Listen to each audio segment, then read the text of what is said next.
Welcome to this special Italian wine podcast broadcast. This episode is a recording off Clubhouse, the popular drop-in audio chat. This Clubhouse session was taken from the Wine Business Club and Italian Wine Club.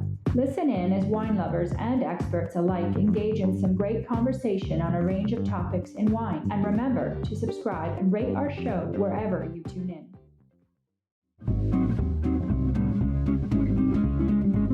Hi everybody! Italian Wine Podcast celebrates its 4th anniversary this year, and we all love the great content they put out every day. Chin with Italian wine people has become a big part of our day, and the team in Verona needs to feel our love. Producing the show is not easy, folks. Herding all those hosts, getting the interviews, dropping the Clubhouse recordings, not to mention editing all the material. Let's give them a tangible fan hug with a contribution to all their costs. Head to ItalianWinePodcast.com and click donate to show your love. Welcome to Italian Wine Clubhouse. My name is Joy Livingston. This Clubhouse room, Italian Wine Club, happens every Thursday at 8 p.m. And I am here with Laika, so she will let me know if I forget anything. Stevie, yay! Hi, how are you? I'm here actually with Steve Ray. So, Joy, you take it away. Ciao, Roberto. And congratulations, Ciro Pirone. Yes! Ciao. Ciao, ragazzi. Ciao a tutti.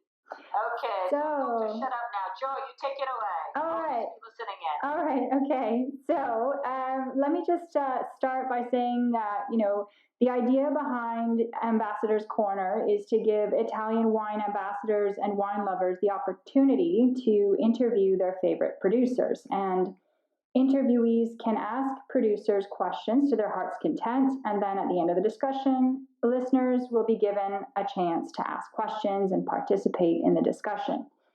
If you are an Italian wine ambassador in any way, this could be just a hardcore wine lover, and you have always wanted to interview a producer here in Italy, you can always just contact Laika through social media, at Ita Wine Podcast, or go to www.italianwinepodcast.com.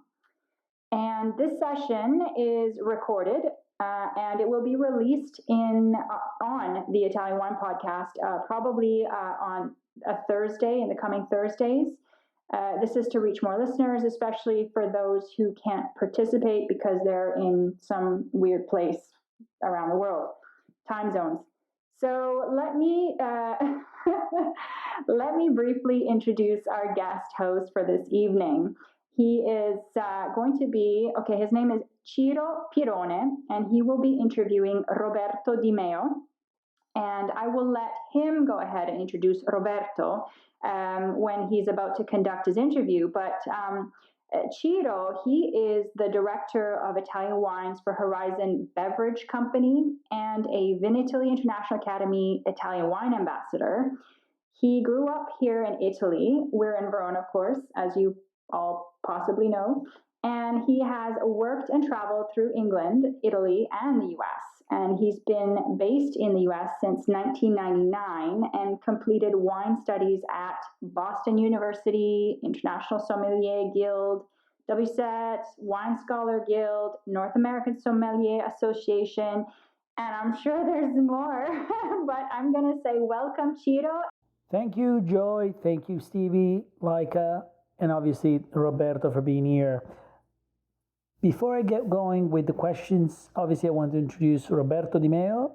For people who are not familiar with him, he's the co-owner of Azienda Agricola Di Meo, as well as being the president of Asso Enology for Campania, also a member of the board of directors of Asso Enology and presidential committee, and a wine consultant. And in 1986, together with his brothers, he founded Di Meo Winery in the heart of Irpinia, specifically in the production area of Fiano di Avellino. He is the enologist for the winery, as well as the sales director, and since the early 2000s has been conducting a variety of experimental projects in the area, more specifically aimed at the refinery of Irpinian white grape varieties, such as Fiano and Greco most importantly. Today, this production is called Linea del Tempo Di Meo.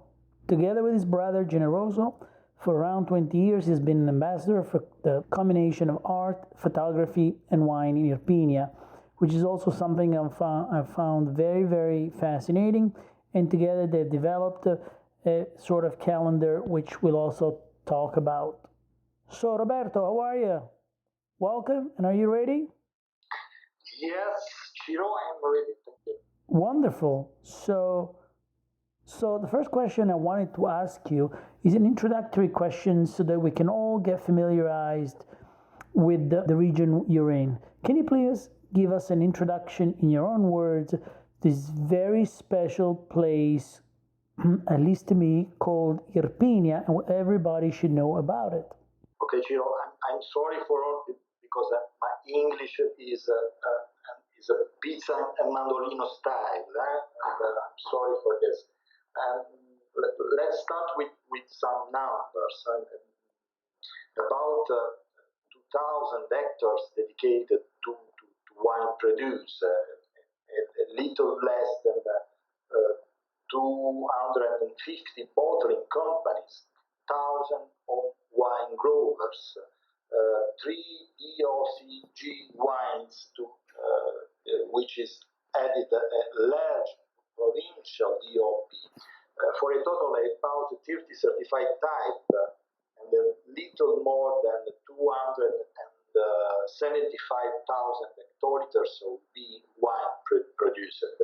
These are, in a short, the number that tell the Irpinia wine. Most of the pharma in these territories are very small, the vast majority of which have a production of less of 50,000 bottles per year. Historical, they give their grapes to the bottlers. The varietal picture is extremely composite, a typical feature of Campania region.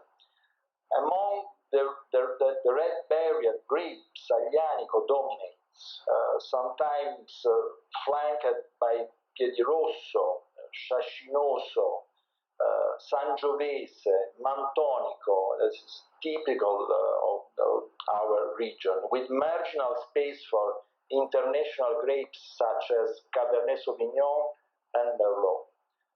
Fiano and Greco, as you tell, are the growth leaders for the wide varied varieties. In the last year, the plots cultivated with foxtail, Falangina, and other rare cultivars such as Greco musk have had a significant increase. This is the more vision about our region, our territory. Yes, actually, your answer made it quite clear. It answers why there are more wineries out there, because there are several, but they're small in size, and overall production is very small, and the wineries tend to be quite small, but the quality overall is always very high, in my opinion. I think you're really fortunate to work with Irpinia's native grapes, as you mentioned, Greco, Fiano, and Aglianico, and a lot more. When it comes to the actual cellar and the vinification aspect, what are the kind of yeasts that you use and the process of aging? Is that concrete, stainless steel, old barrels? What is your approach? I use both. I use commercial yeast, tested and safe, which absolutely respect the varietal aspect of the different grape varieties, and a native yeast selected in my wine arts in collaboration with the University of Portici. For aging, I absolutely prefer steel, and I make limited use of wood, preferring large wood. So I do not use barrique, for instance. Yes, that's actually fairly traditional as far as the use of partial wood, concrete, and stainless steel. That's great because it keeps the purity of the wines. Of course, the next question is about grapes. Greco from Tufo specifically, you have vineyards here in two specific towns, Santa Paolina and the other is Montefusco. Can you tell us what best defines the specific territories and the two different wines? as you produce two very different Greco di Tufos from there. Okay. So Ciro, the Greco di Tufo area is the smallest in terms of geographical extension, but also the largest in terms of volume of wine produced. It spreads over 8 municipalities entirely among the steep hills of the Valle del Sabato, where up to the beginning of the 19th there was one of the most important sulfur mining center, whole center of the south of Italy. Net of pedoclimatic condition, which are very different areas from area. In Montefusco, we are vineyards at the altitude of 750 meters, planted in 1998, with clay, calcareous soils and northeast exposure. The planting density is 3,500 wines per hectare, and the yield is of 50 quintals. In Santa Paolina, instead, at the altitude of 108 meters, 408 meters, we have a more varied soil, even if it is mainly calcareous clay. In this area, the vineyard was planted in 2007 with northwest exposure. We also have an yield on 70 quintals and a planting density of 4,000 wines per hectare. This difference, I think, that play a remarkable role on characteristic of grapes of the two Greco wines, which are also above all different from what concern aging of my production. That's quite fascinating. Obviously, so it sounds like the two sites are quite different, elevation-wise, exposure-wise. Yeah. And I would assume maybe Montefusco is the one that is a bit more higher in acid and maybe more cooler temperatures overall due to the elevation, yes. right? Yeah, sure. That's great. So Fiano is probably my most favorite, I would say, as far as grape from Campania. Although there's a lot of many other great things, but I really found actually quite interesting doing some research that you produce 4 different bottlings of Fiano di Avellino. So practically you make a regular, Fiano di Avellino DOCG bottling, then you make 3 single labeled, one being Erminia, the other one Colle dei Cerri, and the 4th one called Alessandra. Now, what is the main, is the main distinction between one another, given maybe by the actual rootstock of the vines, or the clone/biotype selection that you use, or is it more, or are they more the product of a zoning? Okay. I think that both play an important role. With a lot of patience, it's possible to get a very high variety both in the vineyards and in the winery. So I think it is possible to obtain a very different result in terms of final product. This is certainly one of the aspects that I am most passionate and winemaker. In order to do this, it's necessary to study very deeply the territory and to have the possibility to isolate crews, to parcel out and keep preserves. And sure, it does take a lot of effort. I can imagine. So what are the names of the wines? Are they dedicated to somebody specifically? Is there a meaning behind? I assume there is. The name of the wine is related to family.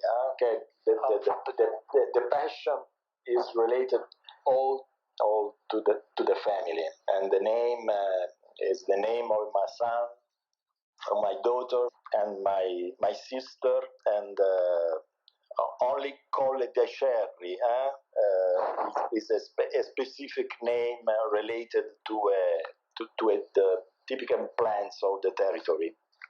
I see. Yeah. So, yeah, makes sense. So now you gave me, when I was when we met in Verona anyway, you gave me a bottle of your Fiano di Avellino, the DOCG. It was the 2019. I remember because I brought it back and then eventually I opened it. And I feel like I was really fortunate to taste the wine, and I found the bottle to be truly inspirational. And I do suggest everybody, if you have the opportunity to put your hands on one of Roberto's bottles. Again, I haven't had much experience personally, but that one bottle truly opened my eyes and my taste buds and my mind to what is the incredible potential of, in that case, Fiano di Avellino, but I'm sure it's true also for Greco and Aglianico that you produce, because I felt there was so much, the level of complexity in the mouthfeel of the wine was just explosive. I was truly wowed by it. But at the same time, I found quite a bit of a, balance with the elegance. The wine is truly, truly magical. So, as a winemaker, I know it's probably not an easy question to answer, or probably very easy on your end, but how do you accomplish that? To have both great complexity, mouthfeel, incredible longevity, and at the same time, elegance and finesse. Oh, sure. Thank you. And I think this complexity is obtained probably in many ways. First, having a deep knowledge of my wine arts, and as I said before, the soils. This allows me to make the favorite harvest according to the vintage, to the yields, and to the product I want to obtain, especially to wines to be aged for a long time.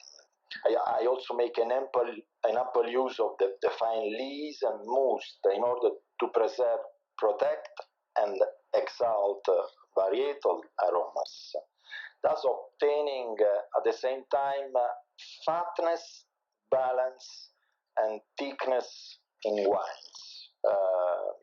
This is my passion, okay, to produce especially in white wine, an aging in my production. Yeah, no, I can, obviously I could tell through the bottle, or taste through the bottle, your the passion for it, and definitely, as you mentioned, there was this level of viscosity and richness and fatness, but at the same time, it was also on the other side sapid and fairly clean and salivating. So it wasn't just like sitting on the palate. Yeah, truly a special wine. Sadly enough, your wines are not available here in Massachusetts, but hopefully we can help out with that at some point, and hopefully beyond that. Now, getting into Taurasi. So practically all these areas, they're next door to each other. When it comes to Fiano di Avellino, Greco, and Taurasi, and they actually overlap in parts. Now, in Montemarano, Taurasi, which is where you're located, in this incredibly high elevation vineyards. I think your vineyards are roughly at 870 meters, and there you produce 2 Taurasi Reservas, which is also quite unique. It seems like you don't make a regular bottling, you just make an Aglianico and then 2 Taurasi Reserva. But most importantly, I discovered that you make the Taurasi called the Hamilton, right? So when, and my curiosity is when and how it started, and what does that wine actually mean to you? Why you named it Hamilton? Okay. I think my brother and I have been working a collectible art calendar since 2002. A project that has evolved a lot over time to become a sort of our own personal commitment to researching and enhancing the stories and tradition that tie Naples to the rest of the world. In 2050, we gave a space to a little known figure, the English ambassador Sir William Hamilton, who lived in Naples for more than 30 years, until the end of 1700s. Sir William Hamilton is the father of modern volcanology, as well as a collector of art and classical antiquities. He contributed with his letters and books to increase the myth of Naples and Campania and make the Vesuvian area a favorite destination of Grand Tour. The calendar was called a Grand Tour around Vesuvius, intended as a photographic guide through the most beautiful place that the Campania region offers. We were so passionate about it that we decided to dedicate a wine to Sir William Hamilton, a wine which would be the ambassador of a piece of Campania history in the world. And what better wine can be an ambassador of the region, if not a Taurasi? The first one to receive the DOCG, not only in Campania, but in the whole south of Italy. So we dedicate Taurasi for Sir William Hamilton. Taurasi is in itself an ambassador and probably a forerunner. Okay, Hamilton Taurasi is produced in limited quantities, about 4,000 bottles, with our Aglianico di Montemarano, and only in the best vintage. Together with Taurasi Riserva Vino Blu, with I co-produced with the Archaeological Museum of Naples, it's a part of the Vini d'Arte line, the two limited edition product that talk about arts and history in my region in Campania. I love history, and specifically history that is tied into wine and whatnot. It's quite incredible. Sounds like a fantastic project.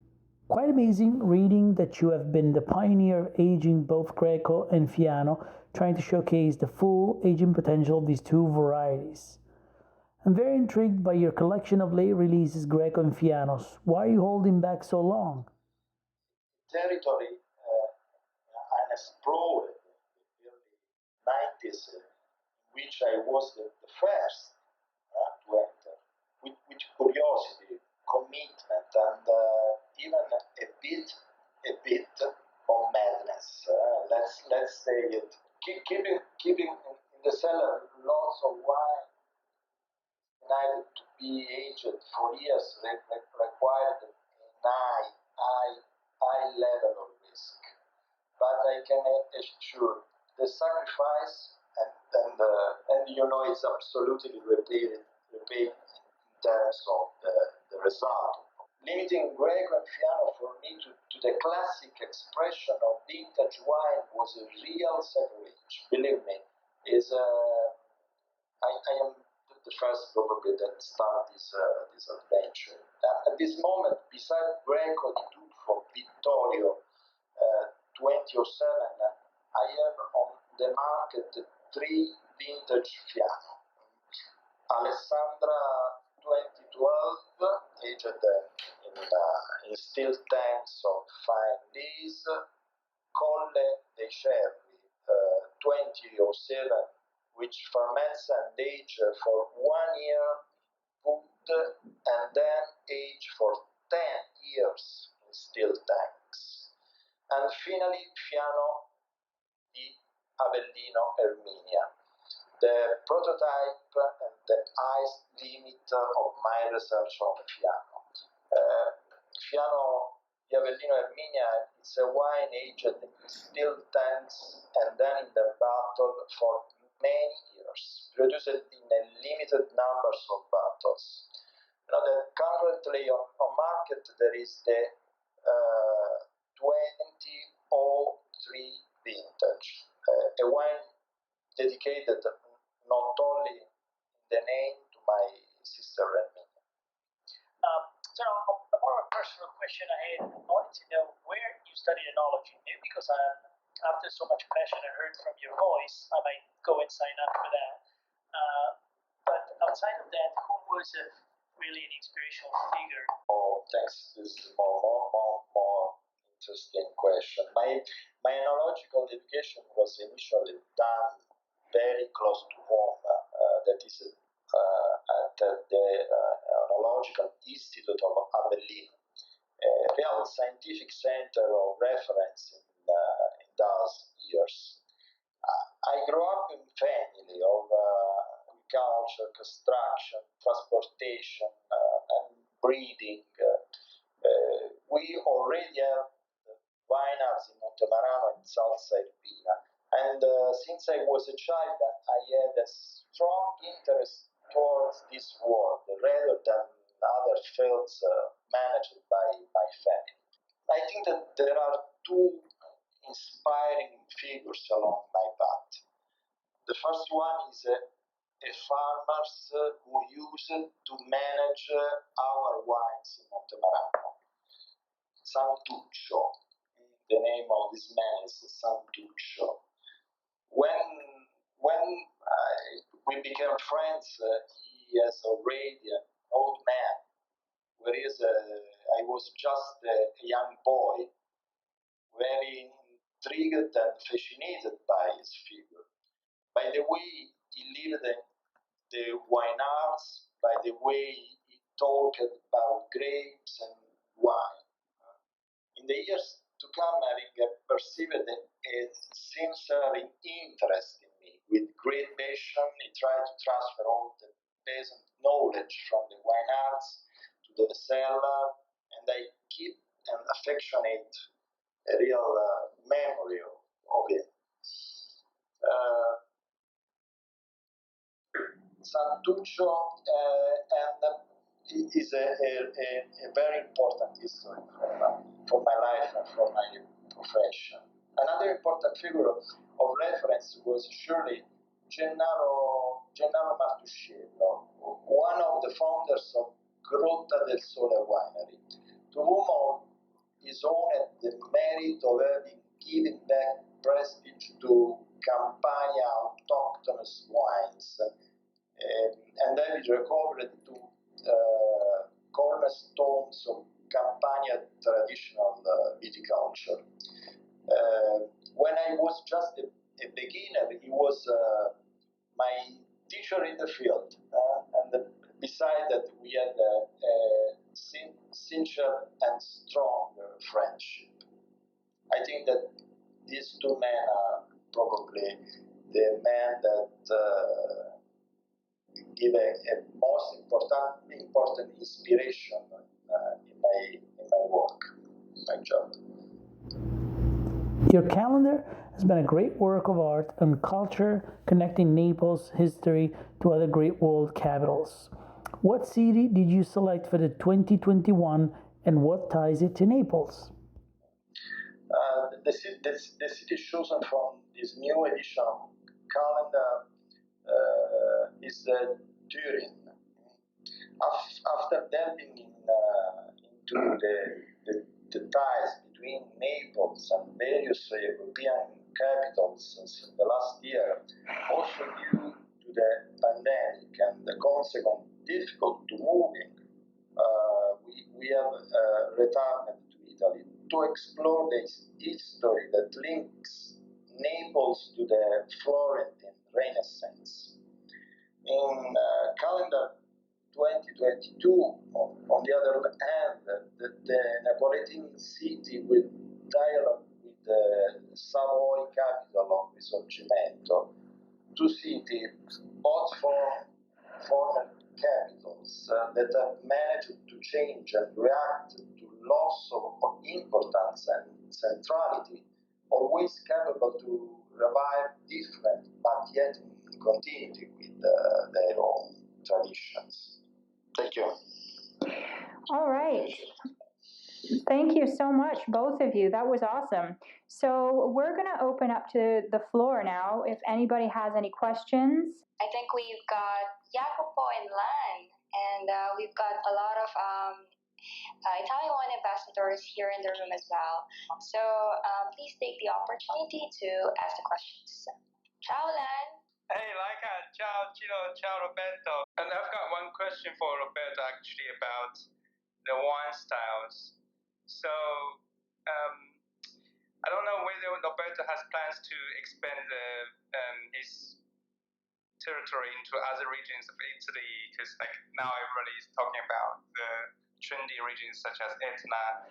And have you ever thought about expanding into other regions of Italy for planting other native grape varieties, or you want just to keep your focus in the Campania region? Only autochthonous wine, not from Etna. I guess Roberto is a campanilista. He'll stick with with Irpinia. Yeah, which makes sense.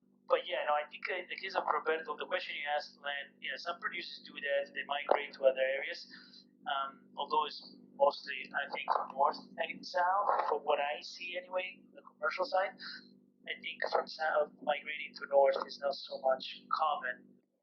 All right, so if we have no more questions, if there's anybody else, speak now or forever hold your peace, because I will go ahead and thank Ciro and Roberto for this amazing interview. And Stevie, I don't know if you're still there.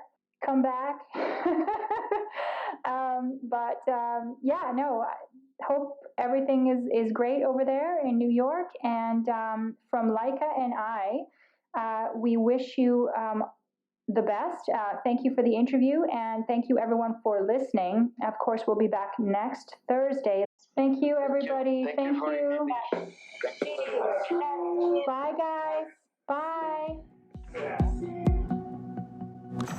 Listen to the Italian Wine Podcast wherever you get your podcasts. We're on SoundCloud, Apple Podcasts, Spotify, Himalaya FM, and more. Don't forget to subscribe and rate the show. If you enjoy listening, please consider donating through ItalianWinePodcast.com. Any amount helps cover equipment, production, and publication costs. Until next time, cin cin.